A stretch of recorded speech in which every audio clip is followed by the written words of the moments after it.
Assalamu alaikum everyone. This is Larib Kamran Beg. I am here to explain you environmental stewardship. First of all, let me introduce myself. I am a student of MS Chemistry in University of Management Technology Sialkot, Iqbal campus. I have prepared this topic under the supervision of Dr. Hammad Majeed, and I am going to explain you about environmental stewardship. First, we will see the contents of this topic. First, we will see the introduction, each and everything related to environmental stewardship, its basic terms, definitions, and what is meant by implementation of environmental stewardship. Then we will see the further core principles of environmental stewardship. What are the principles on which environmental stewardship rely, and many such things.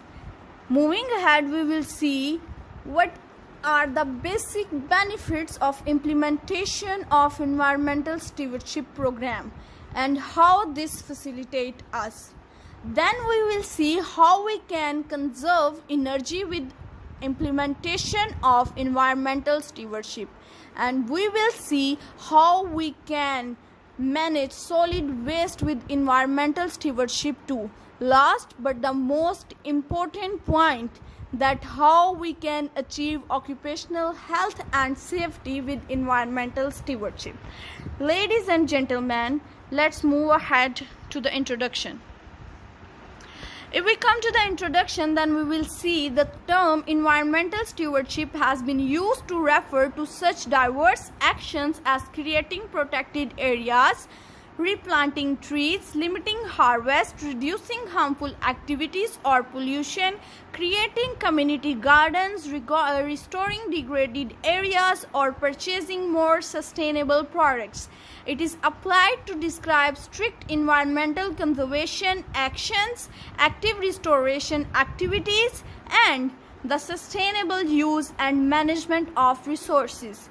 Dear listeners and readers, we can also say stewardship of the environment refers to protecting the environment through recycling, conservation, regeneration, and restoration. It means taking responsibility of our choices. The responsibility for environmental quality should be shared by all those whose actions affect the environment. Let's see the further definition of environmental stewardship.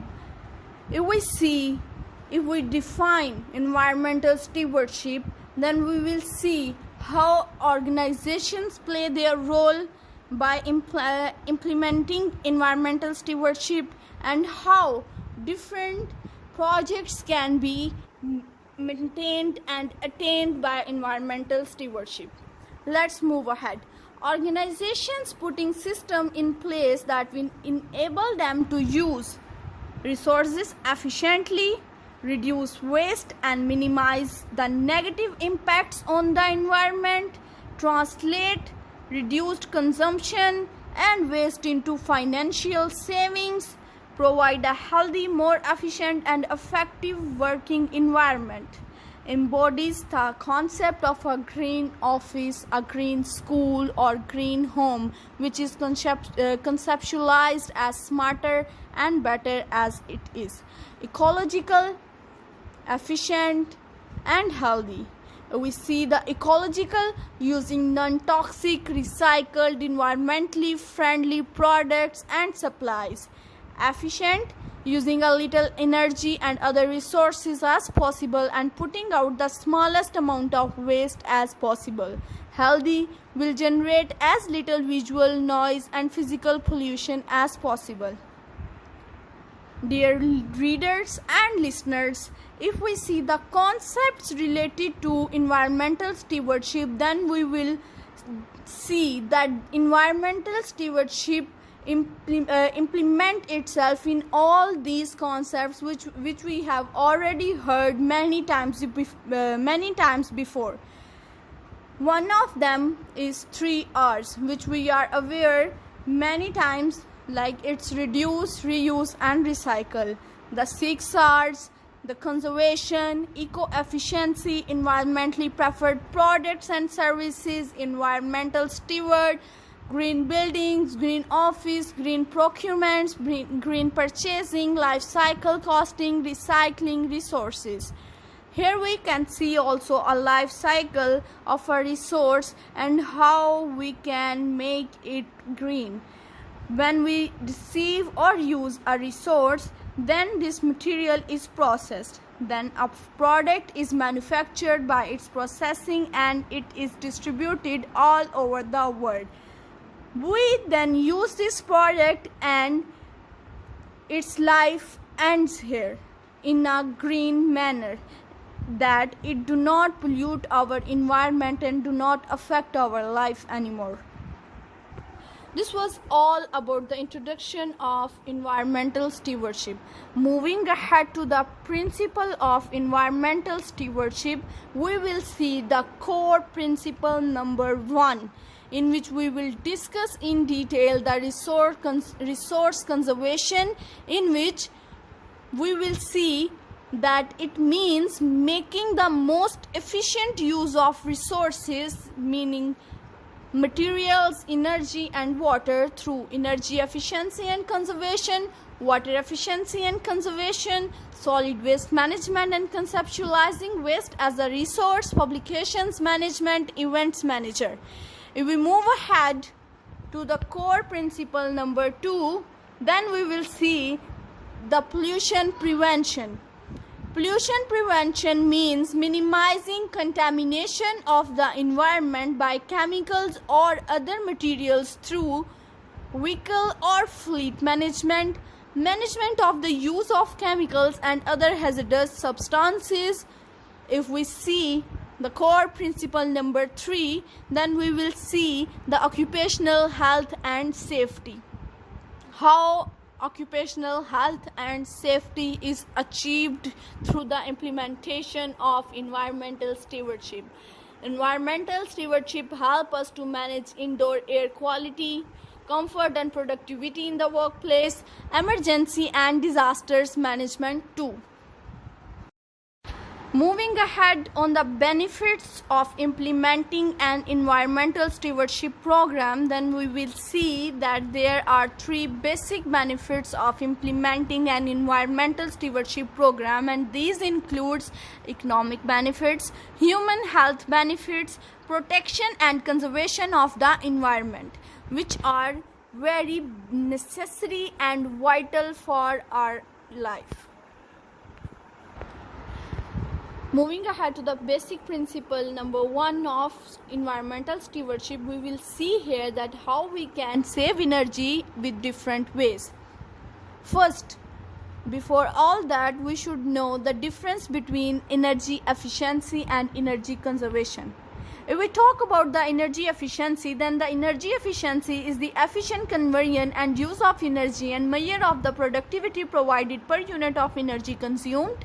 It employs devices and practices which result in less energy being used for the same task or function. An example is a fluorescent bulb as opposed to an incandescent bulb. Capital improvements and retrofits can also enhance energy efficiency. If we move to the energy conservation, then we will see that it is the saving of energy by any means, including energy efficiency. It could also entail being more frugal, for example, turning lights off when not in use. Next, we will see that what are the sources of energy. The sources of energy are basically divided into 2 categories, namely conventional sources, also referred as non-renewable resources of energy, and environmentally preferable sources, also referred to as renewable energy resources. Here you can see what are renewable energy resources and what are non-renewable energy resources. In renewable energy resources, we will have an example of solar panels, biomass, wind, geothermal and hydro power plants. And in non-renewable energy resources, we will see all coal, nuclear, natural gas and everything like this. Now we will see the guidelines how we can protect and conserve energy. We will Keep an eye on indoor lighting, outdoor lighting, cooling and ventilation, computer equipments which include photocopiers, printers and fax machines, food services and refrigeration equipments, and building designs. The next core principle of environmental stewardship is solid waste management and conceptualization of waste as a resource. Here we can see that how in very simple way we can divide the waste into different categories like paper, glass, plastic, electronic waste, metal, organic waste, and it will be very easy for us to save it as a proper collection, then to plant it, to process it, and further use it for our coming generation in the form of fuel, gas, electricity, or anything like this. Moving ahead to some concepts related to waste.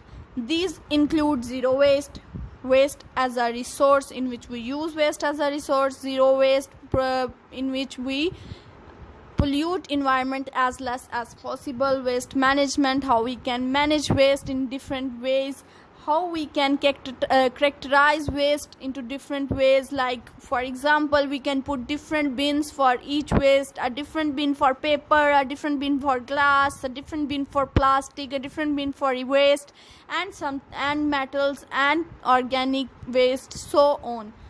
And waste minimization, how we can minimize the use of unnecessary things. Here we can see a hierarchy of waste in which we visibly see that landfills, incinerate, compost, recycle, reduce, reuse, and avoid. The most preferable of all of them is avoid. If it is not necessary, then don't go for it. Dear listeners and readers, we all are aware about the waste and its lifetime pollution that it and how it causes harm to the mankind. So the best among all of these are avoid waste as much as possible. Next we will see why importance of waste management is necessary, how we can facilitate our environment, our earth, by waste management. First of all, it will conserve our resources, then it will protect our environment. We will have a lot of land which we can use for other purposes. Moreover, it will protect human health and well-being. Moreover, we will have many more economic benefits with just simple waste management strategies. If we talk about the waste streams, how waste is present and in what ways waste is seen on environment, then we will see it is present in three different forms: the gaseous waste, the liquid waste, the solid waste. If we come to the gaseous waste, it would be like NO2, carbon dioxide, SO2, methane, and many other harmful chemicals like these that are present in the air and pollute the air and subsequently land or water. If we come to the liquid waste, it will be like sewage and other effluents and industrial waste such as waste oils, detergents, etc. If we come to the solid waste, it would be mostly including our household waste and commercial waste. Here are some important notes. Waste from an office or construction site may fall into any of the three categories. Also, hazardous waste refer to any category of waste that pose an immediate threat to human life, to that of biodiversity in general. Here we can see that how by minimizing the waste and recycling the waste we can make different products. The first of all, you can see some Adidas shoes which has been produced by recycling plastic waste. Then you can see a bowl, a decoration bowl, or you can see it for many multiple purposes, to keep your accessories in this bowl or for decoration and many other things. For the next, you can see how you can make a very cool couch for your lawn just by recycling and reusing your waste. Moreover, here are few more pictures which you can see that you can do with your waste in daily life. Next, the most important part of our strategy is occupational health and safety. If we come to the occupational health and safety, then it refers to chemical waste within the office, waste disposal practices, office products, cleaning and maintenance products, office furnishing and upholstery. If we come to the work safety, then we should ensure that we have our safety first, protection equipments, regulations, hazards, health and insurance. Then we will see that how work environment has influence on our body. The work environment, other than the home, we all know that workplace is the setting in which many people spend the largest amount of time, and it contributes to good health and economic achievements. It may expose many workers to health hazards like injuries, respiratory and cardiovascular diseases, cancer, musculoskeletal and reproductive disorders, mental and neurological illnesses, eye damage and hearing loss, and communicable diseases. Here you can see how different chemicals can enter our body through different routes. First, we will see that through inhalation, different gases, vapors, dust and aerosols can get into our body. Through injection, dust and liquid can go to our body. Trachea, which is our windpipe, can have many skin absorptions like spillage of dust and liquids. Also, it can affect our bronchus, alveoli, air sacs, bronchioles, esophagus, which led it to the stomach and nasal passage. Moreover, waste can have a more effect on our body parts like lead, mercury and their compounds can affect our brain. Nickel and chromium compounds can affect our nasal passage. Ammonia, nitrogen oxide, sulfur dioxide, asbestos and coal dust can affect our lungs. Chlorinated hydrocarbons, ethylene and chlorohydrin and dioxanes can affect our liver. Oramine, benzidine and 2-naphthalamines can affect our bladder. Detergents, chlorinated hydrocarbons, mineral acids and lubricating mineral oils can affect our skin.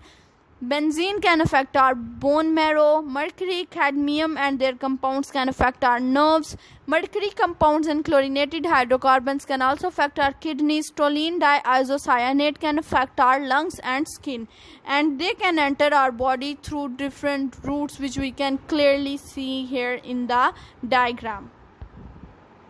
Next, if we move to the office products, how they can be hazardous material. Office equipments and products such as photocopier, laser printers, adhesives, inks and correction fluids can pose a health risk to users and building occupants. Many office products may be harmful to the environment if not disposed properly. Next, we will see that in how many forms chemicals are found in the workplace.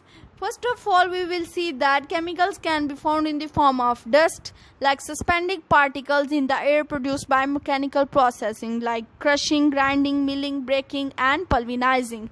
In the form of fumes, particles suspended in the air product from the condensation of vaporized solid material, usually metal, like welding and smelting. Fibers, elongated particles similar to dust suspended in the air like silicate minerals, asbestos, graphite. Mist and fogs, liquid droplets suspended in the air, splashing, agitating, electroplating, bubbling, painting, spray and applications. Vapors similar to gases but can readily condense back into a liquid under pressures like dry cleaning process, paint, cigarette smoke, stored fuels, aerosprays. Or in the form of gases formed when a liquid or solid material evaporate, often at room temperature, and it is present in spilled liquids, compressed gas tanks, sublimation. Solids, which are solids, rigid materials that resist outside forces such as metals, wood and plastic, and they are present in the form of glass, salt, gels, minerals. or liquids. A freely flowing fluid substance is the most common source of chemical hazards in the workplace, and they can be present in the form of water, oil, diesel, gasoline, mercury, cleaning solutions, and solvents.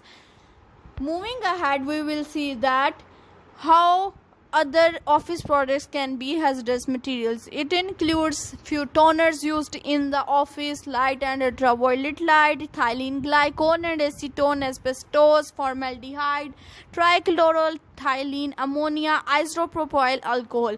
These all are the products that can be hazardous to our health if used in the office without any caution. We will see next some more sources of hazardous chemicals in the office. It can be used oil, household hazardous waste, mercury, lamps or devices, batteries, generator or hazardous waste. Next we will see that indoor air quality and how it is affected by the office waste and how then it affect our body. Indoor air quality means the physical, chemical and biological characteristics of air within a habitable structure, often poor due to a lack of exchange with fresh oxygenated air from outdoors. Poor indoor quality has a negative effect on health and productivity. Indicators of poor indoor air quality includes malaise, which is depression, that is fatal you can say, stress, absenteeism, loss of productivity, which is not good for human health and everyone on this planet too. If we talk about the ergonomics, then we will see that ergonomics means fitting work to people, like the process of designing or arranging work-placing products and systems so that they fit the people who use them. Why ergonomics important? Improper ergonomics condition can result in musculoskeletal injuries and disorders which include tendonitis, carpal tunnel syndrome and many other such diseases. Next we will see that different actions and how they can help us to reduce occupational risk involving ergonomics. Here are some guidelines, which includes users should be arm's length from the computer screen. There should be a distance of a whole arm between user and the computer. An adjustable table should be used to ensure proper monitor and keyboard height. Attach document holder to computer screen. Use headset where telephone use is frequent. Adjust lighting to ensure minimal glare in working areas. Workstation should be used and designed to reduce risk of injury. Move from workstation to do other tasks at least every 5 minutes for each hour spent at the terminal. That was all from my side. If you guys have any question, do ask us in the comment section. We will definitely address your query and we'll try our best to satisfy you with our answer as possible. Thank you, ladies and gentlemen, for listening and reading.